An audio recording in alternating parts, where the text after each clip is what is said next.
Okay, thanks. My name's Gail Bravner. I'm with Fisheries and Oceans Canada, the Sea Lamprey Control Program. Sean Nowicki and I put together these slides to give an update on the Sea Lamprey Control Program in Lake Huron. Sorry. So this is kind of an outline for my presentation. I'm going to talk about the two main control methods that the Sea Lamprey Control Program has.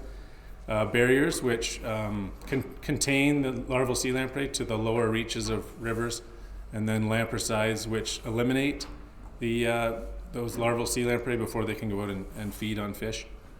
And then SUPCON's another control method that we use on a small number of streams, where lampricides and barriers are not as feasible. And then I'm going to talk about larval assessment, which is important. It supports the barriers and lampricides in SUPCON, and also guides the lampricide program. And then I'm going to talk about adult assessment, which is another component of our program, and it evaluates the effectiveness of all of these control methods together. And it also feeds into the indicators, which I'll talk about toward the end. Okay, so let's start with barriers. We have around 11 barriers that are owned and operated by the GLFC on Lake Huron, and they're built for the purpose of controlling sea lamprey. So we inspect these and maintain them regularly, do repairs and improvements as needed. For example, Koshkawan Creek, it's around 30 years old, and it's got some cracking, so we're in the process of doing repairs on that one right now. We also have many other barriers in Lake Huron that are owned and operated by other people or other agencies, other sometimes private landowners. And these act as first blockers, which means it's the first structure that sea lamprey encounter as they're moving upstream on their spawning migration. So we inspect these and keep an inventory. Just because we want to know if the structure's still there, we keep in touch with the barrier owner, and just to let them know that the barrier is important for sea lamprey control. Here's a quick visual of those 11 purpose-built barriers, and we have right now around 115 barriers that are acting as first blockers. Some of these are on streams that have never had sea lamprey, but they maybe that's the reason why they haven't had sea lamprey, because there's a good barrier close to the mouth. But just to give you a visual of all these barriers. Lampricides are the other really important control method for sea lamprey control. Lampricides eliminate the larval sea lamprey before they can transform and go out to the lake and feed on fish and do all the damage that they tend to do. This figure on the bottom left, I don't know if you can see that, but it shows the number of treatments, the number of streams treated by year between the year 2000 and 2019. It ranges from, in the teens to close to 50, but on average it's around 20 to 30 streams treated per year on Lake Huron. So just a quick update, 2023, we treated 19 streams in 2 lentic areas. There were, I think, around 10 what we call deferral streams that we planned to treat but couldn't be treated due to low water or other issues. In 2024, we plan to treat 35 streams in 3 lentic areas, so we're in that range of 20 to 30, pretty consistent with the past 25 years. SUPCON is the targeted control of streams to supplement those barriers and lampricides. This is usually a combination of trapping, electrical barriers, sterile mail, these things like that, usually targeting the adult sea lamprey life stage and preventing them from reproducing. There's 13 SUPCON streams. There's like long-term streams that we're planning for SUPCON or implementing SUPCON, and 7 of these 13 are in Lake Huron. An example of that is the Black Mallard River, but there's an electrical barrier on it. There's also traps downstream, and sometimes sterile males are released upstream. And this has been going on for, I think, around 6 or 7 years, and it's been pretty effective. We haven't had to treat upstream of here for several years, and it's kind of a difficult treatment, so it's pretty successful on this one.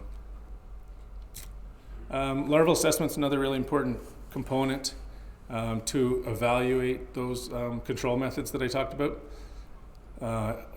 Basically, it's electrofishing and granular balicide to determine where the sea lamprey are, what streams they're in, but also where within the stream, and also to rank streams for treatment the following year.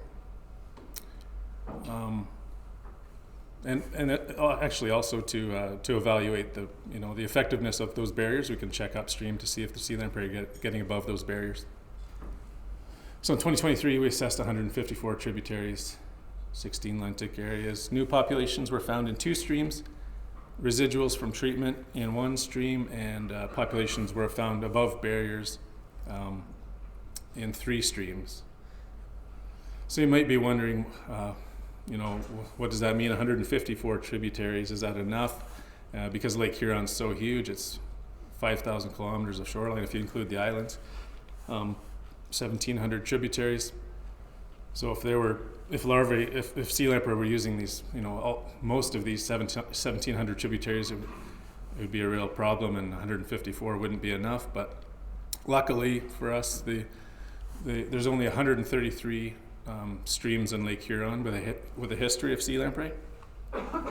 So it makes the problem a lot more manageable. We can focus on these 133 and then periodically check other streams that just every 5 to 10 years or so, check those streams to see if sea lamprey are using them. Okay, let's move on to adult assessment, and this is a kind of a way of tracking the individuals that were not controlled, and they've been able to get out to the lake and feed on fish, and now they're migrating upstream to spawn.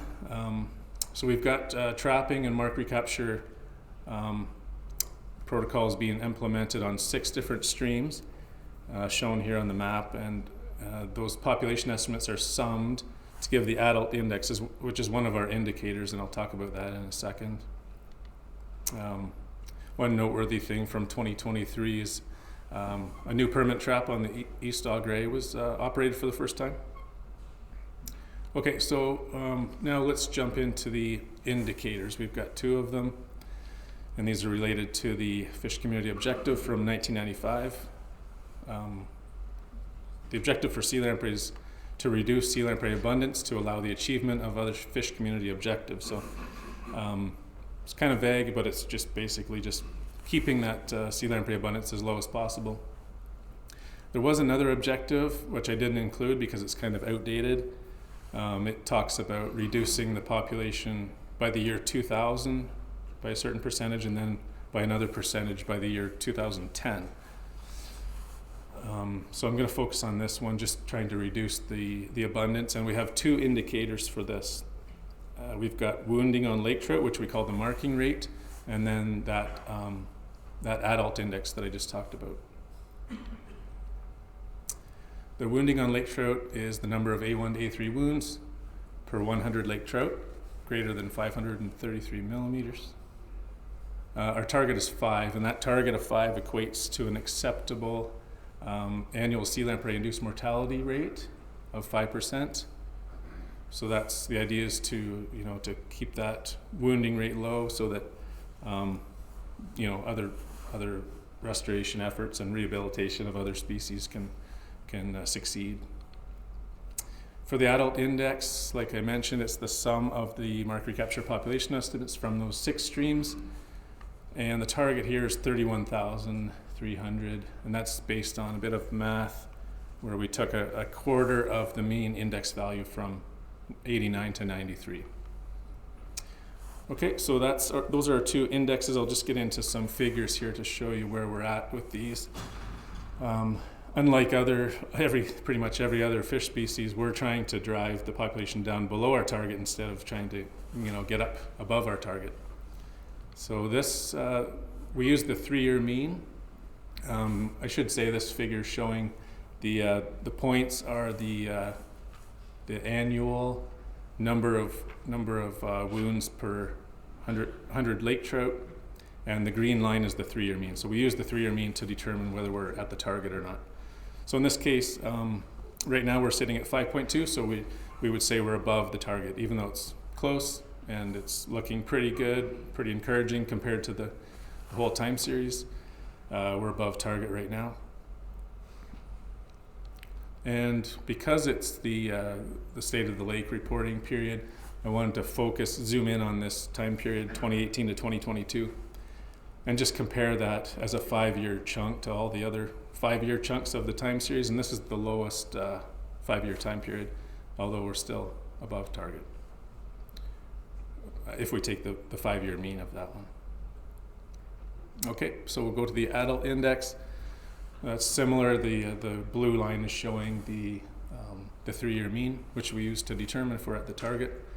The black horizontal line is the target of 31,300. So above target, and again I'll zoom in and show you the 2018 to 2022.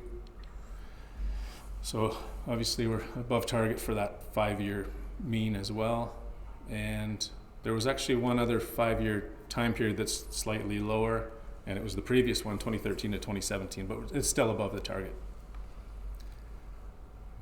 Okay, so that's basically it. I just wanted to show you this as another way of summarizing the indicators. We can ask what's the status, and it's either we've met the target or it's above the target. So for the adult index and the marking rate, we're above target. And then we can ask what's the trend, is it increasing, decreasing, or holding steady? And it's holding steady for both those metrics as well. So above and steady. So we're things are looking encouraging. We're pretty close to the target, relatively close compared to the past 30 or 40 years, but we still have some work to do, obviously, if we're above target. Okay, with that I can take any questions if we have time.